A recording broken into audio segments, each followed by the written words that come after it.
Assalamualaikum warahmatullahi wabarakatuh. Salam sejahtera untuk kita semua. Sebelumnya perkenalkan, kami dari kelompok 11, mata kuliah Ilmu Hutan Kota, Departemen Konservasi Sumber Hutan dan Ekowisata, Fakultas Kehutanan dan Lingkungan, Institut Pertanian Bogor. Pada video ini kami akan menjelaskan terkait alat-alat monitoring iklim yang nanti akan dijelaskan oleh seluruh anggota dari kelompok 11. Sebelumnya, saya akan memperkenalkan terlebih dahulu anggota kelompok dari kelompok 11. Yang pertama adalah Nafa Nurcayani, yang kedua adalah Lorenzo Altonmeo, yang ketiga adalah Muhammad Raya Nurwana, keempat adalah Zahra Putri, kelima Keke Nuralia, dan kelima adalah Muhammad Riza. Untuk pengenalan yang pertama akan dijelaskan oleh Saudara Elton. Kami dipersilakan. Oke, terima kasih Ryan. Untuk alat yang pertama itu ada sangkar meteorologi. Jadi sangkar meteorologi ini merupakan satu bangunan kecil yang dibuat dari kayu. Bangunan ini dibuat dengan tujuan untuk melindungi peralatan meteorologi di dalamnya dari hujan dan radiasi panas langsung dari luar. Karena alat-alat yang ada di dalamnya sangat riskan apabila bersentuhan langsung dengan kondisi luar karena akan mengganggu ketelitian dari alat tersebut.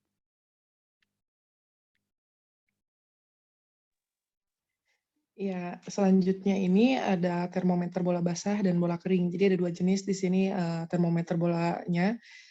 Tapi saya akan menjelaskan sedikit tentang yang termometer bola kering. Jadi termometer bola kering ini atau dry bulb temperature ini merupakan skala suhu yang ditunjukkan oleh termometer bulb biasa dengan bulb dalam keadaan kering seperti itu. Satuan yang dipakai untuk alat ini adalah Celsius atau Fahrenheit. Prinsip yang digunakan oleh alat ini juga adalah dasar pemuaian zat cair dari alkohol atau air raksa yang terdapat di dalam termometer itu sendiri. Jika kita ingin mengukur suhu udara perpindahan kalor dari udara ke bulb atau kantong zat cair yang terdapat di ujung termometer. Karena mendapatkan kalor, maka zat cair tersebut yang ada di dalam termometernya mengalami pemuaian sehingga tinggi air raksa tersebut mengalami kenaikan. Nah, kenaikan ketinggian inilah yang disebutkan dengan satuan suhu yang tadi sudah disebutkan yaitu Celsius dan juga Fahrenheit. Berikutnya akan dijelaskan oleh teman saya Keke Nurul Alia. Silahkan. Terima kasih kepada Zahra. Baiklah, berikutnya adalah temperatur ini diukur dengan menggunakan termometer yang bulbnya dilapisi dengan kain yang telah basah, kemudian dialiri udara yang ingin diukur suhunya. Perpindahan kalor terjadi dari udara ke kain basah tersebut. Kalor dari udara akan digunakan untuk menguapkan air pada kain basah tersebut. Setelah itu, baru digunakan untuk memuaikan cairan yang ada di dalam termometer.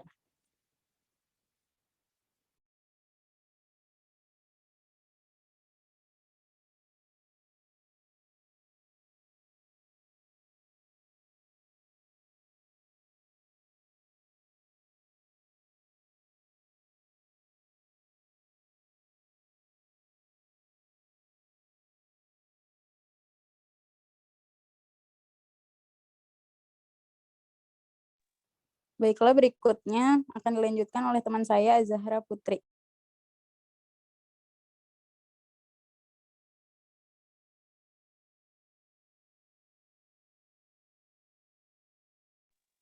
Ya, selanjutnya ini ada Fischer evaporimeter ya.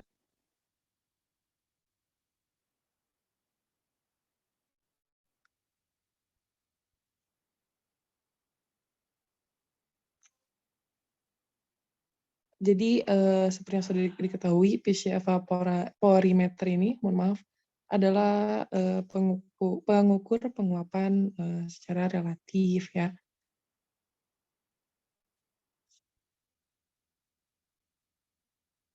PC evaporimeter ini juga berfungsi untuk mengukur laju penguapan air ke atmosfer. Seperti itu.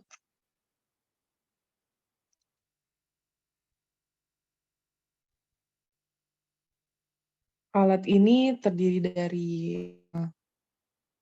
pipa, ya, pipa gelas berskala yang diisi dengan air. Lalu ada juga piringan kertas filter dan juga penjepit logam atau klip yang berbentuk lengkungan seperti lembaran pegas. Prinsip dari alat ini sendiri adalah laju evapotranspirasi yang dinyatakan air yang hilang dari setiap satuan luas dalam satuan waktu. Seperti itu.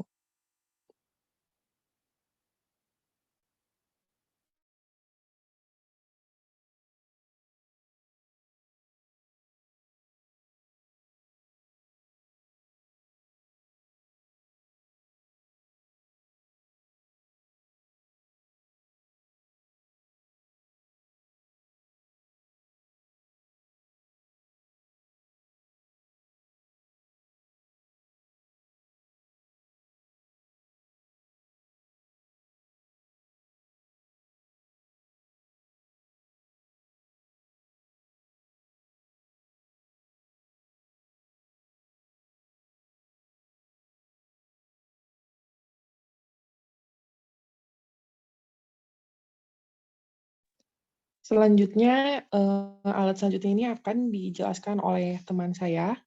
Silahkan.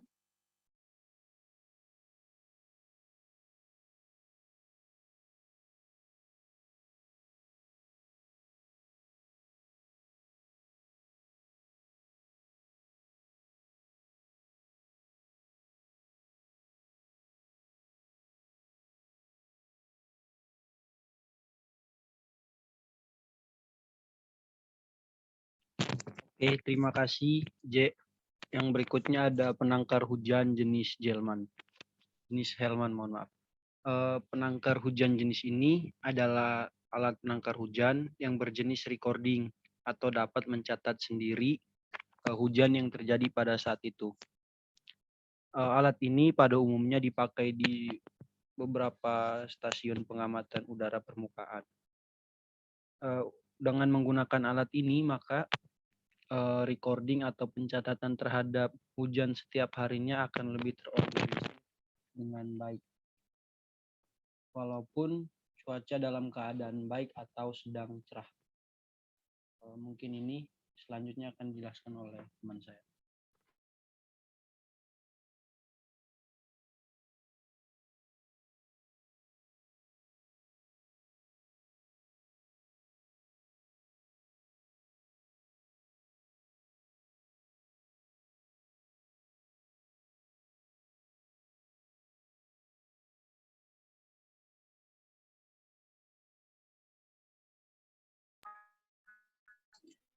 Selanjutnya adalah rain gauge otomatis. Alat ini bisa dilihat di kiri layar.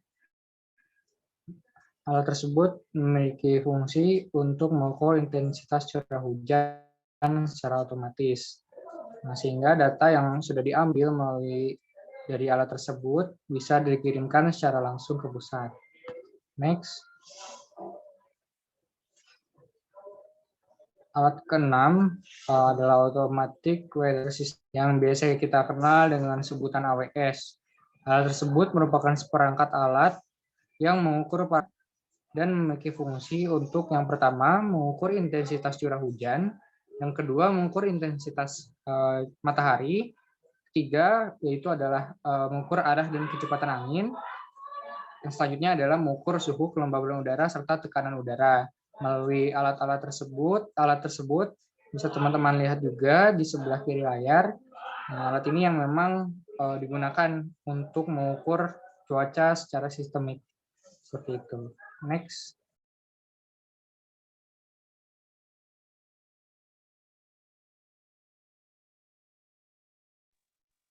Ya, berikutnya ini ada AAWS, Agro Climate Automatic Weather System.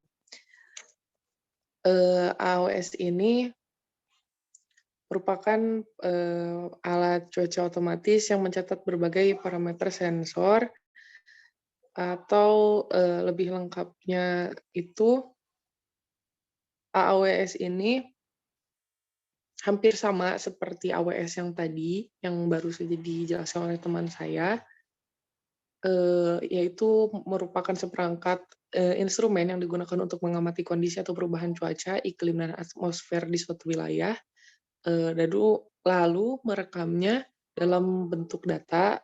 Setelah direkam, data tersebut disimpan ke dalam data logger atau selanjutnya dipelajari atau digunakan oleh peneliti.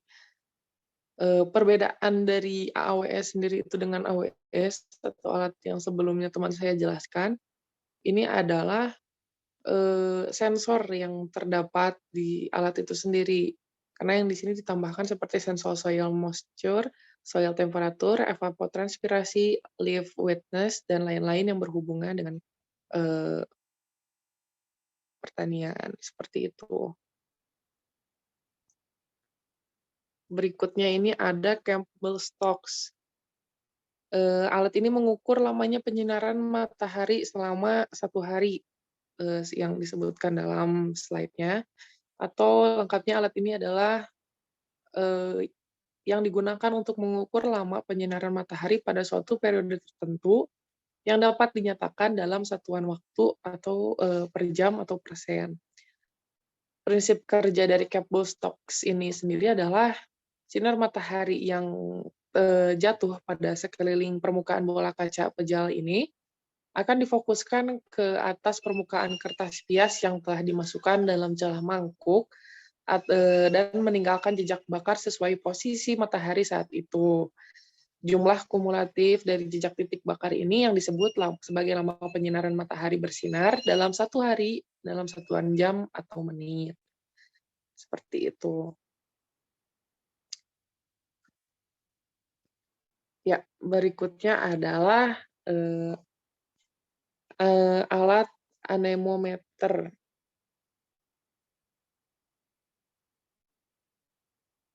Anemometer ini juga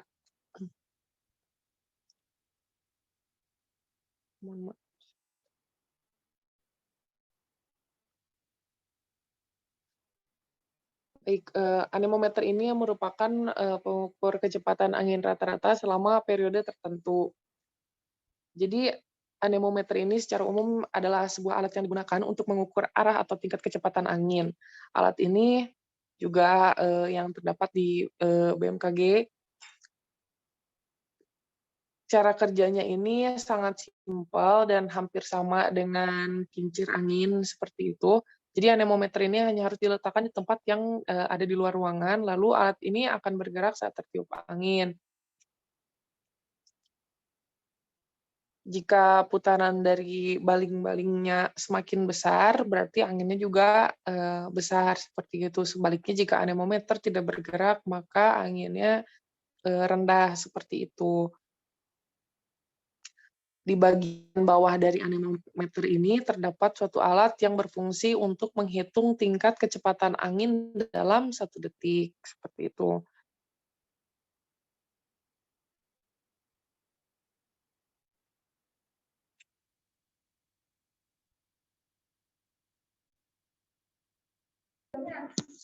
Baik, untuk selanjutnya akan dijelaskan oleh saya. Perkenalkan dulu, nama saya Nafa Nursayani. Di sini saya akan menjelaskan tentang HV sampler. HV sampler itu berfungsi sebagai penghisap udara yang akan menentukan konsentrasi SPM di udara ambien. Lalu untuk prinsip kerjanya sendiri, HV sampler ini dioperasikan setiap 6 hari sekali sesuai dengan jadwal yang telah ditentukan. Lalu kemudian cara kerjanya yaitu udara akan terhisap melalui sebuah filter yang terbuat dari glass fiber yang berukuran 8 kali 10 inch sehingga SPM di udara ambien akan tersaring pada filter tersebut. Lalu volume udara yang terhisap akan dapat diketahui dengan hitung selisih flow rate awal dan akhir Lalu untuk pengoperasian HV sampler dilakukan selama 4 jam. Next. Untuk GAN Belani, yaitu alat untuk mengukur jumlah radiasi harian matahari yang jatuh di permukaan bumi. Untuk cara kerjanya sendiri, sewaktu memasang alat itu harus di pagi hari, sekitar jam 6 pagi. Alat dibalik dan dikembalikan sehingga permukaan air dalam tabung mendekati 0. Air dalam alat volumenya konstan dan bila kena cahaya matahari akan menguap dan berkondensasi sehingga air turun ke bawah. Untuk cara hitungnya sendiri bisa menggunakan satuan kalori atau Langley atau dengan joule. Jika kalori maka rumus dipakai adalah mililiter air yang turun dikurangi 0, buka kurung curah hujan kali 8 tutup kurung. Jika joule mililiter air yang turun dikurangi 0, buka kurung curah hujan kurung K2 tutup kurung. Kalau 0 di atas menunjukkan jumlah dari curah hujan tersebut. Next.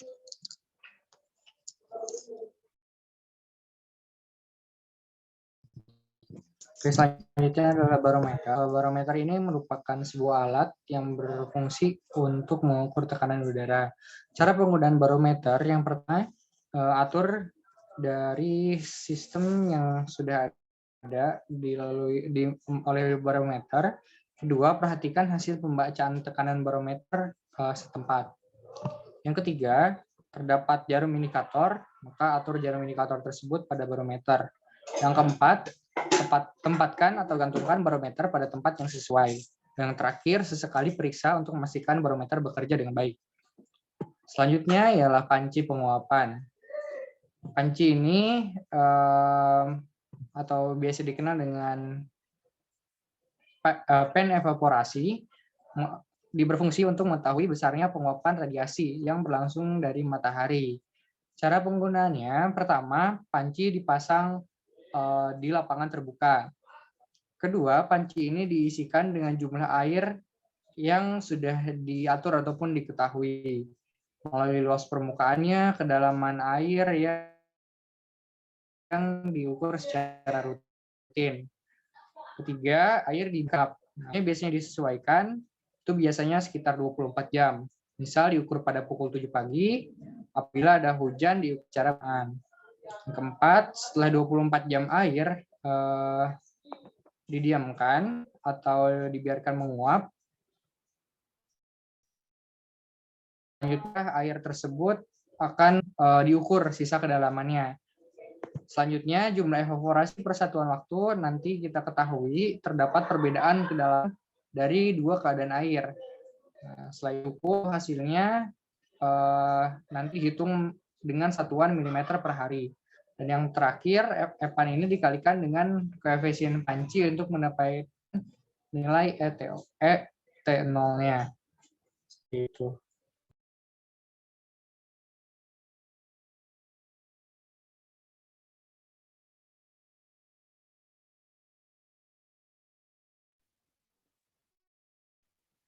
Adalah termometer tanah gundul dan tanah berumput. Cara kerja termometer tanah berumput, alat ini terdiri dari 7 buah alat pada bagian bawahnya ditanam dalam tanah. Apabila alat ini terkena sinar matahari, maka suhu tanah akan naik, koir termometer akan naik dan menunjukkan skala pada pipa. Selanjutnya adalah ada termometer. Prinsip kerjanya sama dengan termometer tanah berumput, yaitu melalui proses pemuaian.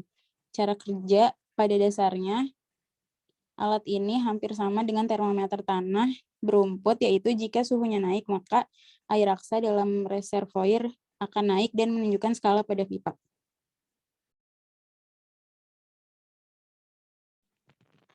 Yang ke-15 ada aktinograf.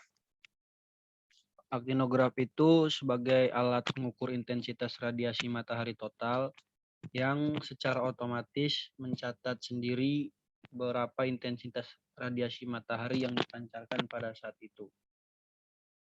Prinsip kerja alat ini adalah bila kedua lempengan logam berada pada temperatur yang sama, maka pena yang akan menunjukkan angka 0. Lempengan yang berwarna hitam berukuran lebih panjang karena menyerap panas apabila terkena radiasi matahari. Mungkin cukup, selanjutnya saya kembalikan ke Ryan. Baik, terima kasih atas segala penyampaiannya. Berikut adalah 15 alat-alat yang telah dijelaskan oleh kelompok 11 dari mata kuliah Ilmu Hutan Kota. Semoga bermanfaat dan jangan lupa untuk like, subscribe, dan terus ikuti. Terima kasih. Wassalamualaikum warahmatullahi wabarakatuh.